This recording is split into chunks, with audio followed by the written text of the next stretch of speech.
But obviously I have dealt with that. If I turn off this EQ while the track is this loud, you're definitely going to hear the difference. You're going to hear the 808 is going to suck up too much of the limiter. What is up, everybody? It is your boy Farai. Thank you once again for tuning in to another video, man. Shout out to Notification Squad. Hope you're having a great day, and I hope you have a great weekend. In today's video, I'm really going to be showing you a technique that a mastering engineer showed me a while back to really kind of triple check to see if your mixes are going to sound good when made really loud. I'm going to be really cranking this mix that I have, taking it to the next level. But there's a technique that I learned a while back to really just, you know, you can use this technique while mixing, but you know, if you really want to get your mix sounding loud on small speakers, then this technique will definitely help you. So stick around for that. This is the plug-in B vocal effect, and yeah, we'll get straight into it. I'll play a piece of it, and then we'll be kind of adjusting the master level, and we'll be seeing what we can do. So stick around for that. Definitely check out the links in the description for my vocal recording course, vocal mixing course, and vocal enhancer for FL Studio. Let's get straight into it. So I'm gonna play the track, and we'll go straight ahead. Pull up on the scene, fuck up the scene, max my cheese, yeah. She wanna party with me, yeah. She wanna roll up with me, yeah. I'm getting money on Monday, still getting paid on Friday. Alright, so things are kind of standard loudness, as I said, around -12 LUFS. If you are uploading to YouTube, -12 is going to be fine. Anything above YouTube is going to start compressing. But let's just say, as I said, you want to upload to Spotify. Things are going to need to be louder, okay? The pro stuff is competing at -7 LUFS, -8, -9. -9 is probably your minimum requirement, you know, if you really want to get things loud. Obviously, use these techniques with precaution. But the first thing I really wanted to show you was, I want you to firstly make sure that your master track isn't overloading by default, right? So as you can see, I've dropped the level by 10 dB because everything was quite loud. This is fine. This is in the digital domain, so it doesn't really matter if you turn things down. But you really want to be hitting your master track not too loud, okay? That's basically what I'm trying to be saying. You don't want to be overloading stuff over here. So if you pay attention to here, you can see my master track is hitting at around -7.2. Pull up on the scene, fuck up the scene, max. So as you can see right there, -8.5, perfect. All right, I was out of headroom when I mixed this. I was going crazy, I was having fun, and at least having a pre-fader is going to help you do that. So if you do not have a pre-fader set up, if you're not using a template, what you can do is obviously just pull up a EQ or something and then turn it down before you actually start doing your mastering. So that's technique one. You don't want to be overloading your master track because you are going to be overloading the plugins once in a while. Certain plugins aren't going to be sounding good when overloaded. Some plugins don't mind it, but you know, this is just a precaution that I take. Second to that, man, is pretty much dealing with the bass.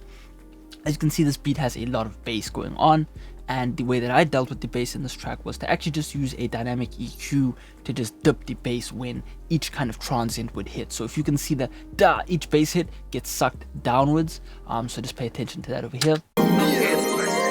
Pull up on the scene, fuck up the scene, max my cheese, yeah. She wanna party with me, yeah. She wanna roll up with me, yeah. I'm getting money on Monday, still getting paid on Friday. I'm with the squad, we So as you can see right there, when about that 30-40 hertz hits, 30-40 hertz is going to suck up your master tracks. You know, there's no level left when you are sitting with an overemphasis of this area right here, okay? So you want to really deal with that. And that's how I'm doing that. I'm also doing a really nice roll off at 10 hertz. That's also just going to help kind of clean up the mix so that I don't have things too loud. So once you've done those two things, that's when we can really start pushing things. So those were the first two things I dealt with, obviously with the level, first three things. And then after that, I really started to deal with the enhancement of the track. Now when mastering, you don't want to be going too crazy. As you can see, I have stuck to the kind of mastering laws right here. There are no rules, but as you can see, I'm not doing too much in regards to boosting. If we really look at this, I'm really doing so little. But what I do when I am kind of mixing things down is I will make the speakers incredibly soft, and then I'll actually just start soloing things out, and then just listening to what's going on. And you know, that's pretty much what I do. Simple, sweet, right? After that, I just like to use a little bit of SPL Vitalizer. I do have 2 over here, in the 3 actually in the rack, and I might just do that, right? So I might do a little bit of SPL, but I'm just using the digital one, but too lazy to master. But I'm really using it for the intensity, which is kind of just a treble boost. So think of this just as a treble boost. Okay, boom, pretty cool. After that, I'm using a bus compressor by UAD. You could use an SSL bus compressor. You could use whatever you want.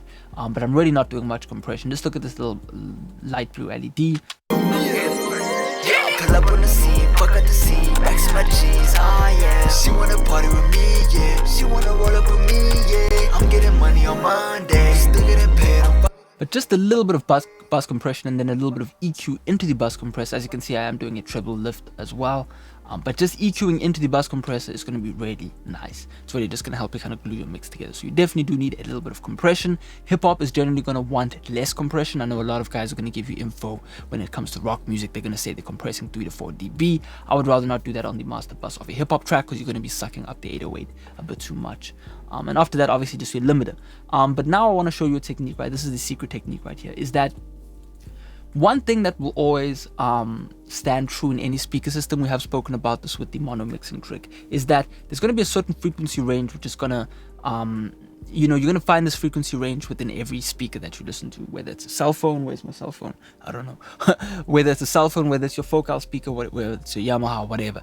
There's always going to be this frequency range which is going to be pretty much the same on every speaker system. It's going to be around 600 to around 6.5. Right, and that's really going to be the bulk of your mid-range. All right, if you can make sure that this frequency range sounds good, you are always going to have a good sounding master, and it doesn't really matter how much you boost your track by. This is always going to sound good. So what I'm going to do right now, okay, is I'm going to enable this, and we're only going to hear that frequency range. It's going to sound pretty much like a cell phone, right?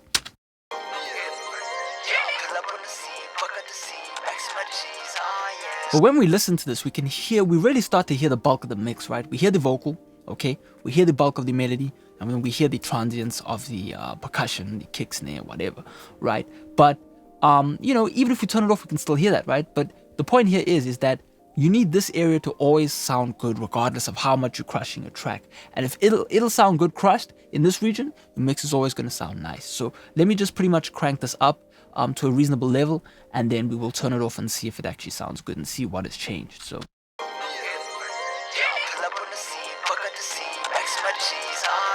She wanna party with me, yeah. She wanna roll up with me, yeah. I'm getting money on Monday. Still getting paid on Friday. So as you can see right there, I've pretty much doubled the level of our track. It wasn't 7.7 dB, we're now at 14.9 dB. But what really hasn't changed much is the character of the vocal and the melody, right? Can you see what's happened there? We're not clipping this area right here. Everything else is obviously going to clip. Obviously, when mastering this loud, the 808 is going to sound absolutely trash. The hi-hats and stuff are going to start kind of caving in a little bit. But if you want that extreme loudness, you're going to have to sacrifice something. So please turn your speakers down if you are listening loud right now, because I'm going to play this extremely loud. I'm also going to turn down my speakers, and let's hear what has changed. Pull up on the scene, fuck up the scene, max my G's, yeah. She wanna party with me, yeah. She wanna roll up with me, yeah. I'm getting money on Monday, still getting paid on Friday. I'm with the squad, we slimy. Look at my neck, it's icy. So as you can see right there, I'm doing about 9 dB of limiting, which is too much. It's insane. The 808 is kind of caving in. But guess what? That mid-range still sounds good, and that's what is important, okay? Because when I'm listening on my cell phone, I'm going to be getting that 3K. I'm going to be getting that 800 hertz. I'm going to be getting that 2.5.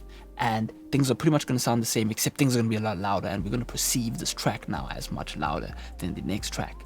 So, that's definitely important. Obviously, you want to make sure that now you're listening for other things like the bass and whatnot, but obviously I have dealt with that. If I turn off this EQ while the track is this loud, you're definitely going to hear the difference. You're going to hear the 808 is going to suck up too much of the limiter.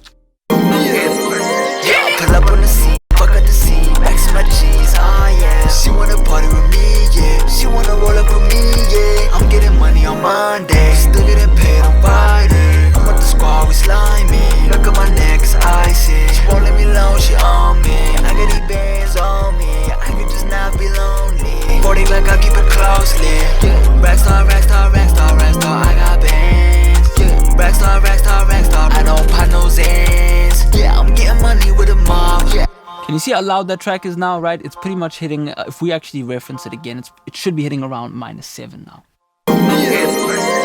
Pull up on the scene, fuck up the scene, max my G's, yeah. She wanna party with me, yeah. She wanna roll up with me, yeah. I'm getting money on Monday, still getting paid on Friday. I'm with the squad, we slimy. Look at my neck, it's And I could get it much louder. I'm obviously just going -1 because I am recording out via digital. I don't want to clip that, but you get the point.